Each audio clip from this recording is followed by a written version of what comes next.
This is You've Already Been Hacked, recorded on 27 March 2026. Welcome back to You've Already Been Hacked. Last week, we took a little bit of an unscheduled siesta. Professor CyberRisk, didn't actually get to do the recording. I had too many daddy detail things happen with the small digital clones. And Cyber Cowboy, you absconded to other lands, didn't you? How you doing, buddy? I had left the country. Doing great. Did my first cruise Nice. with the 3 digital spawns and the virtual spouse. Survived. No derezzing, that's So it good. was No derezzing it was over it side, was that's good. that's right. I wasn't lost and stuck in another country. So it was my first real big vacation in quite a couple of years. So Well, that's great. long overdue. Happy to get it knocked out. Yeah. Did they have internet connectivity on the boat? Nate, well, yes, but you have to pay for it daily. So I opted out. So I fully You were unplugged. disconnected. Wow. Yeah. How was it being And unplugged from the Matrix? Did you get itchy? the first 2 days was tough. But after that, I was like, oh, this is great. We got to get you Wondrous. a small form factor retro console or like a Steam Deck or a Nintendo Switch, so you can at least have some level of disconnected digital time. Oh yeah, no, I have a Switch. I could have bought it, but no, I opted out. I'm Oh like, I'm wow, gonna go you full really analog. that's amazing. I didn't know people could still do that, especially you. It's tough. All right. Well, we're glad to have you back, and we are back, everybody. Sorry for unscheduled skip week, but we got plenty to talk about this week. Let's get right to the news. In our first story, vibe coding's hidden cost. Georgia Tech researchers sound alarm on AI-generated code vulnerabilities. Security researchers from Georgia Tech have discovered a disturbing trend that should keep every developer and security professional awake at night: the rise of vibe coding. Tools such as Anthropic's Claude Code are directly responsible for the surge in newly reported CVEs. At least 35 new CVE entries have been identified where the flaws were introduced specifically by AI-generated code. This isn't just about bad code quality. It's about a fundamental shift in how software vulnerabilities are being created. As organizations rush to adopt AI coding assistants to boost productivity, they're inadvertently flooding their code bases with previously undocumented security flaws. The research reveals that these AI models, while impressive at generating functional code, often introduce subtle security vulnerabilities that traditional code review processes may miss. This represents a complete paradigm shift in software security. We are no longer just defending against human error or malicious actors, but against the systemic introduction of vulnerabilities by the very tools we're using to write code faster. And I have a little bit on that we'll get to in just a minute. This matters because to cybersecurity, and especially those in our field, it challenges our entire approach to the secure software development stack. For decades, we focused on training developers, implementing code review processes, and deploying automated security scanning tools. But if the code itself that's being generated by these AI systems that don't fully understand the security implications of what they're developing, all of those traditional defenses are going to be insufficient. The Georgia Tech research suggests we're facing a new category of threat, one where vulnerability introduction rates could accelerate faster than our ability to detect and patch them. With AI coding tools becoming ubiquitous across enterprises, this could represent a systemic risk to the software supply chain that affects everything from critical infrastructure to consumer applications. So what can or should you be doing about this right now? Well, you should be auditing your AI coding practices. If your team is using AI coding assistants, implement mandatory security review processes specifically for AI-generated code. Update your SAST and DSST tools and ensure your static and dynamic analysis tools are configured to catch the types of vulnerabilities that AI tend to introduce.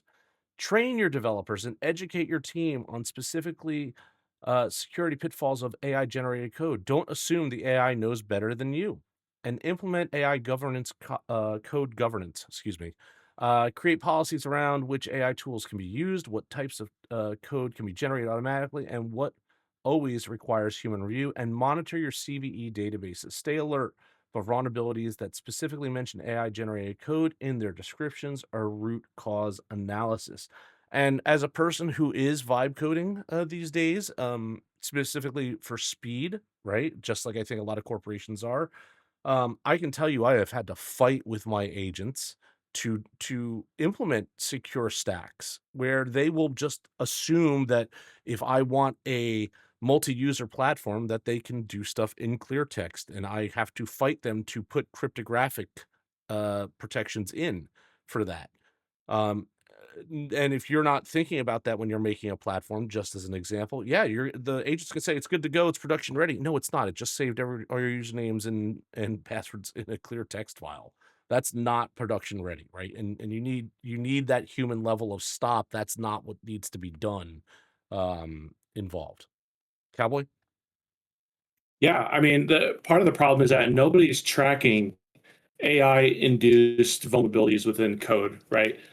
People are doing vibe coding entire projects and pushing them straight into production, right? And so vibe coding is literally, if you don't know, just using AI to write the code and then pushing it out into production. You have people with little to no knowledge in coding languages using AI to push it, and off it goes. They tracked 50 different tools and ID'd at least 74 vulnerabilities right off the bat.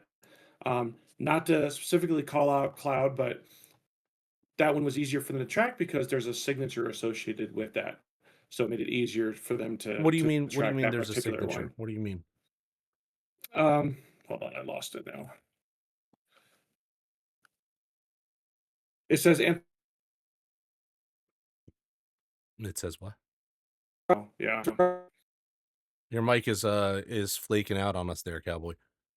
Yep. So to those who are watching the podcast, sorry about my avatar. I am having hardware difficulties today with my cam. So my apologies. Yeah, it just says that Anthropic Tools always leaves a signature within the code somewhere. I'm not, it doesn't elaborate, but it made it easier for them to track Anthropic Tools specifically. But Interesting. they were testing other ones. And yeah, like you said, that, I mean, we've been checking code for forever. That's a common baseline practice. And for some reason, we decided I used AI. I don't have to check my stuff and go right into production. That's craziness, folks. Yeah. That shouldn't even be allowed, right? There should be a mandatory review process. I Period, for any 100% code. agree. And I'm using some AI assisted coding for our day jobs. And showing the work, like the product that it's producing. Product might be a strong word. The application that it's producing, and people are loving it. And I'm very like, yeah, except X, Y, and Z, right? Um, and I'm hoping that they're listening. And I think that's part of it, even as the developer who's using it, right? And knowing the limitations that we're facing or the gaps, um, the rush to quote unquote the rush to market is so powerful for so many people in business, um, that it's almost like they're blinded by that to the other realities of what could be coming down the pike from a vulnerability aspect. Yeah. So Yeah. concerning, very concerning. Check your code. Check your code frequently and often too.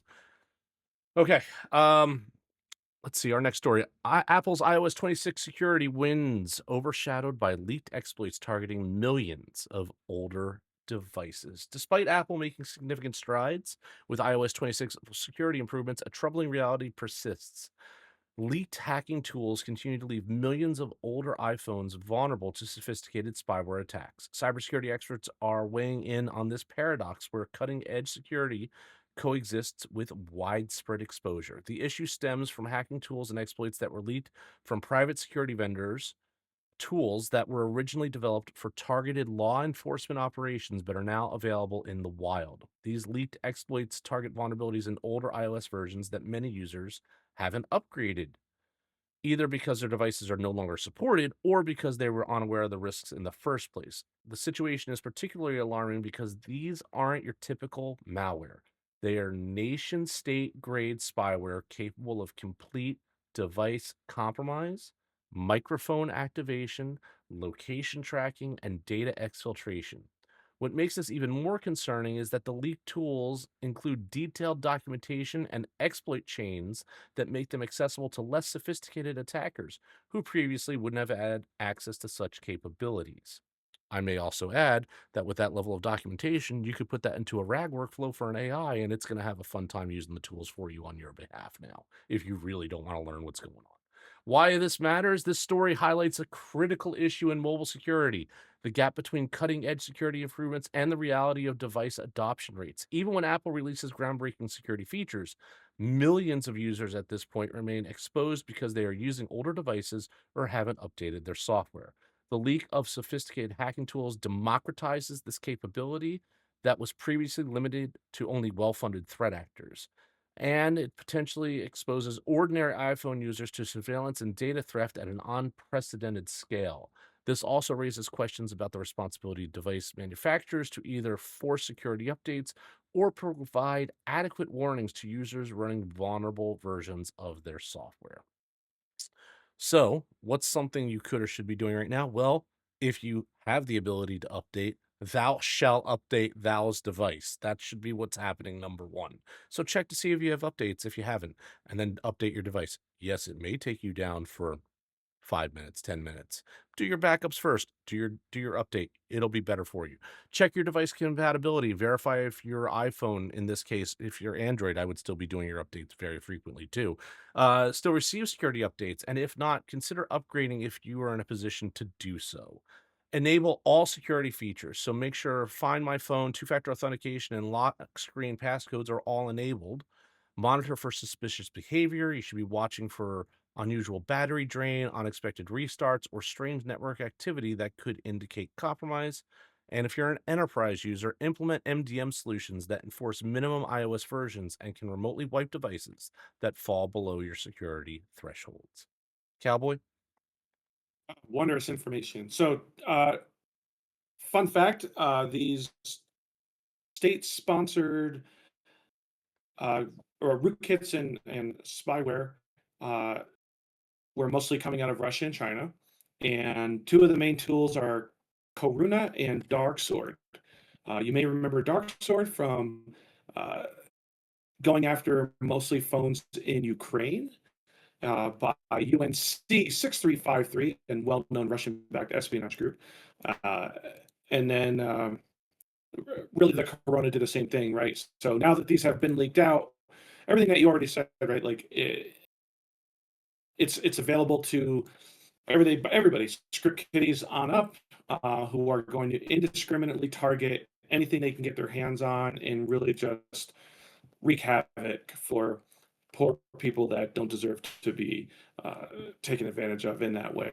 But that's why we say don't have hardware that isn't supported anymore. I know it's hard, especially in some countries, to get the newer phones. They're pricey. Um, but you have to take extra steps in place if you can't upgrade, right, to protect your information, even if that means not using your phone to do anything other than calls and texts, which seems crazy to say, but better than having your bank account drained. Yeah, definitely better. Definitely better than having your bank account drained, for sure. Um, we're running into a little technical difficulties in the podcast tonight, folks. Cowboy, your avatar went into a square box, so that's kind of also messed up our background a little bit. But that's all right. Digital problems are what they are at times. Um, yeah, it's really what makes me think about this is like it's a double-edged sword from Apple, where it's amazing that they support some of their devices for so long. But I think that also comes at the price where people are now getting used to. Not, there you go. That just fixed everything. People are now just using their devices for an extended period of time, especially given our current economy. But that also might lead to a false sense of everything's okay, where maybe it's really not. Um, and yeah, I think the balancing act there for manufacturers, Apple or anyone else is, um, it's not about shortening your lifespan of your device. I think that's the wrong way to go. I think it's about definitely making sure people understand when the device is vulnerable. And if you're going to stop supporting a device such as a phone or something that's a much more locked down platform, maybe you should be sending notifications to that person that their device is no longer receiving security updates. Maybe that should be put right in their face so that they understand that. Maybe that's one way to handle this. I don't know. I don't know. But bad. Bad all the way around. Not bad on Apple's part. Bad situation that this stuff was leaked. Not surprised where it came out of. Thank you, Cowboy. But yeah, it's definitely lowered the bar. And I really do think that the fact that it's all well documented and anyone can now get the documentation and put it into an AI system, such as an uncensored model, um, they could come up with exploits lickety split now, or be able to execute these exploits um, much faster than they would even on their own. So yeah, I think it's not a great situation. Okay, what else do we got here? Infinity Stealer, the macOS malware using click fix tricks and Python Nukita to evade detection. I'm definitely mispronouncing that, but we'll see what we can do here. Previously undocumented macOS info stealer has emerged during routine threat hunting, initially tracked as Nuke Chain, but now publicly known as Infinity Stealer. What makes this malware particularly insidious is its social engineering approach. It uses fake CAPTCHA pages, which we all love and try to get through as fast as possible, to trick users into running malicious commands on their own systems. The malware leverages a technique called click fix, where users are prompted to copy and paste commands into their terminal, believing they are completing a legitimate security check. Well, I would hope most of our audience at this point would not fall for that. But uh, behind the scenes, the commands download and execute the info stealer, which is built using Python and compiled with Nuitka. I don't know if I'm saying that right, Cowboy. A tool that converts Python code to C executables to evade detection. Once installed, Infinity Stealer harvests sensitive information including browser credentials, cryptocurrency wallets, session cookies, and system information. The operator panel for this malware has become publicly visible, revealing the scope of infections and the types of data being stolen. This represents a concerning evolution in macOS threats, which have historically been less targeted than Windows malware. This matters because it it demonstrates that macOS is no longer a safe haven, nor should you have ever thought it was in the first place. But that illusion should be gone for many users. The use of social engineering combined with legitimate development tools shows how attackers are adapting their techniques to bypass traditional security measures. The fact that users are being tricked into executing the malware themselves rather than exploiting as a vulnerability means the antivirus software and system protections are likely to be less effective because the user allowed it to occur. Additionally, the public visibility of the operator panel suggests that this is an active, ongoing operation with potentially hundreds or thousands of victims. From a cybersecurity perspective, this represents a new attack vector that combines psychological manipulation with technical sophistication. What could you or should you be doing right now about it? We'll never copy and paste into your terminals if you don't know what it is. That's why I said I hope our audience and those that are listening would not take a CAPTCHA and then open up a terminal and then put what it said into the terminal to prove that you're a human. That seems a little excessive to me, but I can understand how a layperson who is not techno savvy could easily be manipulated into doing that. On macOS, you should be enabling Gatekeeper to only allow apps from the App Store and identified developers. Monitor your terminal activity and consider using tools that alert you to unusual terminal commands or script execution and be backing up your data regularly. Cowboy? Wondrous. For those that aren't reading our notes, it is pronounced Nootka. Thank you. Newt, like the little girl from Aliens. Throw back to that awesome movie. Thank you. It is Nuka is a Python compiler where you take code written in Python, creates executables without a separate installer. That's what makes it harder to analyze and detect rather than typical Python-based malware because it produces a native macOS binary. Dun, dun, dun.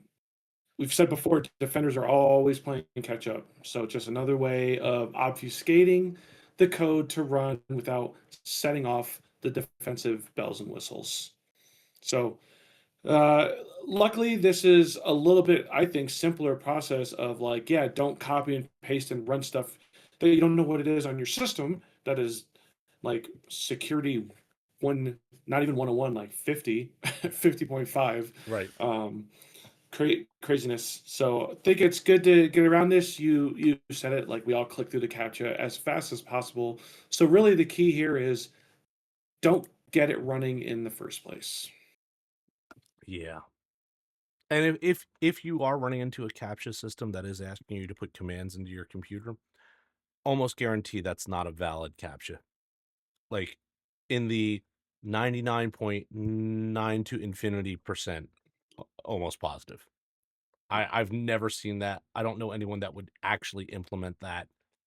It reeks of bad to me. Just the Yeah, like the workflow of it reeks of bad. it actually says paste this verification command into a terminal window as part of it, and it's a bash command. Like, Now, I will say this. no, I'll say this. There are tools that I have used that do connect to external websites through the terminal, right? But I know that like I'm expecting that because I'm reading the directions before I start using the tool. It's not a CAPTCHA. It's literally like I'm trying to authenticate in a certain way that a command line interface tool is attempting to gain its credentials to its backend provider, right? So yes, there is a quote unquote legitimate reason for this happening, but you should know that that's the expected behavior before you go off and start to just do that. Sorry, go ahead, Cowboy. right. No, yeah, I mean, absolutely. A CAPTCHA will never ask you to run commands. By the way, a little bit about this malware. It checks to see if it's running in a sandbox or an analysis environment, so that's fun. It looks for VMware or hybrid analysis or any of those types of systems, and it introduces a randomized execution delay to help evade automated analysis systems. So, um, uh, fairly intermediate level malware. Just wanted to throw out some GWiz tech data about it. Nice. Nice, and thanks for the pronunciation. I just crashed on that terribly. Sorry, everybody. All right, in our next story, we actually have 2 more stories tonight, and the reason we have 2 more is this next story would be our last, but our last story is a follow-up to something we talked about, I think, 2 weeks ago, Cowboy. So, in our next story, Love it. it's not your password, it's your brain. At RSA, the RSA conference in 2026, the one that's just happened, exposes the psychological weaknesses behind phishing success. At RSA 2026, security researchers presented a compelling and uncomfortable truth. Phishing still works on everyone, not because of weak passwords or outdated software, no, but because of fundamental human psychology. The presentation drew an analogy to automotive safety, just as the most dangerous component of a car is the nut behind the wheel. The most vulnerable element in any cybersecurity system sits between the keyboard and the chair. Researchers demonstrated that even security professionals with years of training fall for sophisticated phishing attacks when certain psychological triggers are activated. The presentation covered cognitive biases that attackers exploit, including urgency, authority, social proof, and fear of consequences. What makes this particularly alarming is that traditional security awareness training hasn't significantly reduced success rates. People can know they're being phished and still fall for it because the attack bypasses rational decision making and targets emotional responses. The research suggests that we need to rethink our entire approach to human centric security, moving beyond train and hope strategies to systems that account for human psychological vulnerabilities. This matters because it challenges the foundation of decades-old security awareness training programs. If human psychology is the weakest link and traditional training isn't working, we need a fundamentally different approach to protecting organizations from social engineering attacks. These findings at RSA's conference this year suggest that expecting humans to consistently resist sophisticated psychological manipulation may be unrealistic. This shifts the focus towards technical controls that don't rely on human judgment. Automated email filtering, multi factor authentication that can't be phished, and system designs that assume users will make mistakes. It also raises important questions about the ethics of using psychological manipulation in both attacks and defenses. What could or should you be doing about this right now? Well, implement technical controls over training. Focus on MFA, email filtering, and endpoint protection rather than relying solely on user awareness. Use phishing resistant MFA. Deploy FIDO2 web auth and authenticators or hardware security keys that can't be phished. Create safe failure environments. Allow employees to test themselves with simulated phishing without punishment, focusing on learning rather than scoring, which I think a lot of companies fail at this part when they do test their employees. Design for human error. Assume humans will click bad links and build systems that limit the damage. Principle of least privilege, network segmentation, and real time monitoring should be in effect. And understand your own psychology. Recognize your personal triggers, urgency, authority, fears, and develop personal protocols for high pressure situations. That's really a good one. I like that last one, which is really know yourself best and know what's going to set you off. And rather than let your triggers like literally trigger you, have a procedure in place for when that happens. This is what you have decided you're going to do. Like this is your actual, you're going to follow your own step action instructions. I know that's real difficult for people to wrap around, but it makes complete sense to me. Cowboy? I view this as an uplifting story because somebody kind of finally said what needed to be said, right?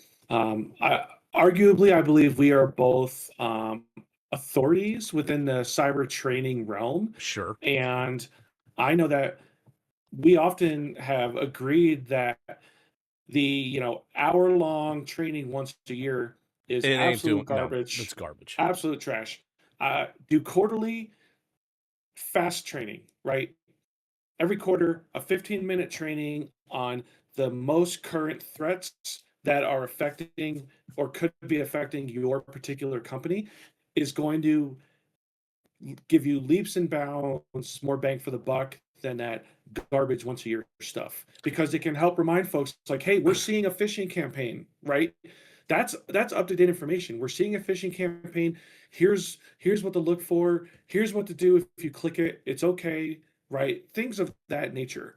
I think the problem there is companies don't want to pay to continuously generate new content or to pay a vendor for brand new content, right? I think that's a real problem. I would say I like the idea of simulated attacks. I like sandboxes for employees to learn, because I think once a person has had the experience, well, it's not just me. I didn't come up with this quote, right? But failure is the best teacher, right? If a person is presented a test email at work and they fall for it, and they are alerted to that they fell for it, and there's no punitive action, and they don't have to sit through now a 6-hour mandatory training class because they got phished, I bet they're going to learn that lesson anyway and be more cautious moving forward. I would hope so anyway. I mean, maybe I'm wrong. What do you think? No, absolutely. I mean, the allow people to make mistakes, right? We saw in the military where we got away from or a lot of services became a one mistake service where to make the rank of E9 back in the day, you had to have paperwork. That was the joke. Like you had to have gotten in trouble multiple times to promote. Then we became you make one mistake and you're kicked out of the service. Like that's not the way to operate anything. Agreed. And so having the ability to make mistakes in a controlled environment is going to teach people leaps and bounds. But you said it, like the companies don't want. Yeah, companies don't want to pay for that type of quality training most of the time. Cost of doing business. Yeah, right. It goes back to cybersecurity is an expense, not a savings, and that's what I think a lot of them still see. Now, I would say there is a level of change that happening, but why am I going to pay for new training when last year's training is quote unquote good enough, right? Like that's what I think Not a good lot of them enough. think. Yeah, problem is it's not good enough. Yes, you and I agree. It's definitely not good enough. Um, just for uh the audience that's listening, because we picked up a few new listeners over time. I've seen that. Why does Cowboy say that we might be considered experts in the cyber education domain field? I'll let Cowboy give a little bit of a short version of credentials here, just as a refresher, everybody. I do call myself the professor of cyber risk because for nearly a decade, I was a professor at university teaching at the master's level cybersecurity risk management. So I think I have the working credential, if for none of my other 20 years of experience inside of the field doing something inside the U.S. intelligence community was to matter. I have taught at a very high functional level for a very long time on this particular topical area. Cowboy, you want to give your quick version?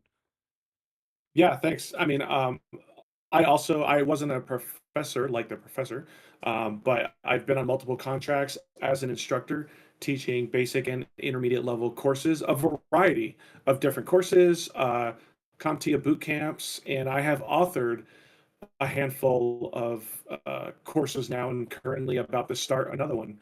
So we're both part of the same advanced cyber training team um, outside of the Yep. matrix. Yep. This is So this is true. This is very true. very versed in offensive and defensive cyber and why it all matters. And not just in the training aspect, actually versed in offensive and defensive cyber, but that's a story for another time. All right, in our last story, Stryker's cyber attack recovery when healthcare manufacturing becomes the battlefield. I don't know, Cowboy, maybe you remember Stryker. We did talk about this.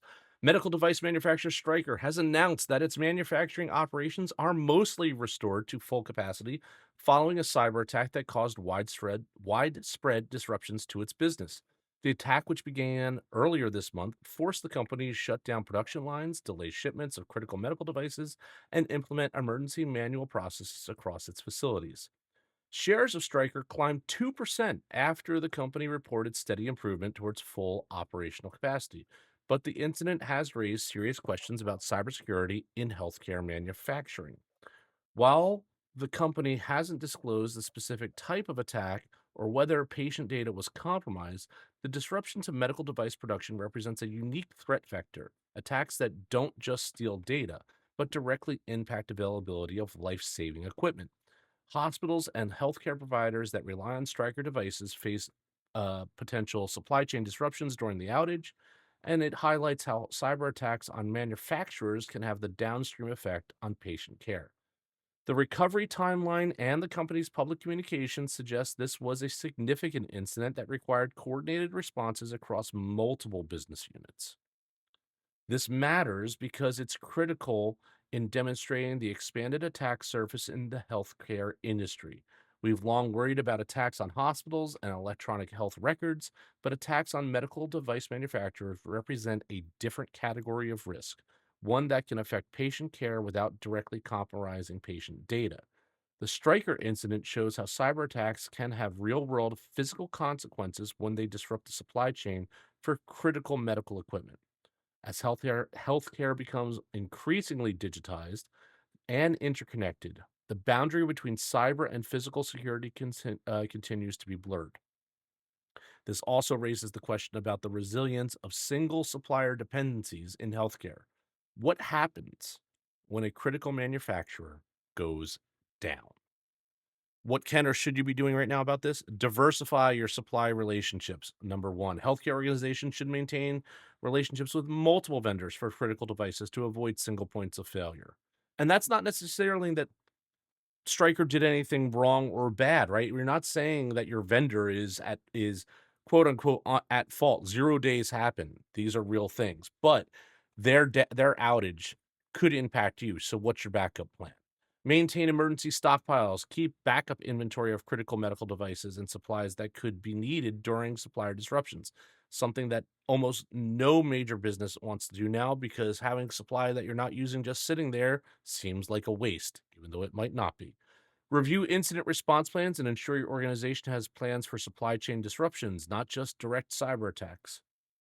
Monitor vendor security posture and regularly assess the cybersecurity maturity of critical suppliers and vendors. Support regulatory frameworks. Advocate for stronger cybersecurity requirements for medical device manufacturers, similar to those being developed for other critical infrastructure. Cowboy? Yeah, so this happened on March 11th, and so the weekend of the 13th, 14th. So 2 weeks ago, our previous podcast is when we covered this. That's right. And yeah, they still haven't said how it happened, but we do know it was an Iranian actor because they took credit for it. So Handala, for those that didn't listen to our show 2 weeks ago, and they had found that cell phones, laptops, and other remote devices that were running Microsoft Windows operating systems and were connecting to its platforms had been impacted. So you've got 56,000 employees across 61 countries. Like, that's a huge footprint. That's a lot. And multiple, the threat landscape there is ginormous, right? But and they've also worked with external security experts and law enforcement to go after and seize the domains linked to the hackers. So it says they've tried. We don't know if they've gotten them yet or not, but they're getting after it. So think about that. That was roughly, call it 3 weeks ago, almost 3 weeks ago, and they're just now getting critical lines restored. Yeah. That's a lot of downtime. That's a lot of downtime. Medical. That's a lot of downtime regardless of medical. Yeah. That's just, but they were, the fact that they were able to get back up is a good sign. But 3 weeks is still 3 weeks. I honestly wonder how much money they actually lost because of it. Crazy. But good on Stryker, right? Good on them for getting things back together. Transparency is key, so I hope once they have enough information that they will be able to share more publicly about what's going on, what the blowback is to patients, et cetera, et cetera. But otherwise, I think this is a good news story? Question mark? I'm going to take the last two as a win because we don't get enough of them. Okay, fine. So, we'll take it as a win. We'll lower the bar a little bit. All right. What else you got for us, Cowboy? All right, folks. So AI wrote the code, dev pushed it to prod, and now I'm writing the incident report. That, my friends, is teamwork. Pass QA, because apparently QA doesn't test for hands attacker a shell anymore. Wow. I'm the Cyber Cowboy. Stay frosty, everyone. And I'm the Professor of CyberRisk. That's all the news for this week, and we'll talk again soon. If you like this podcast, share it with your colleagues and friends. Your support is how we are able to continue to make this content. Thank you.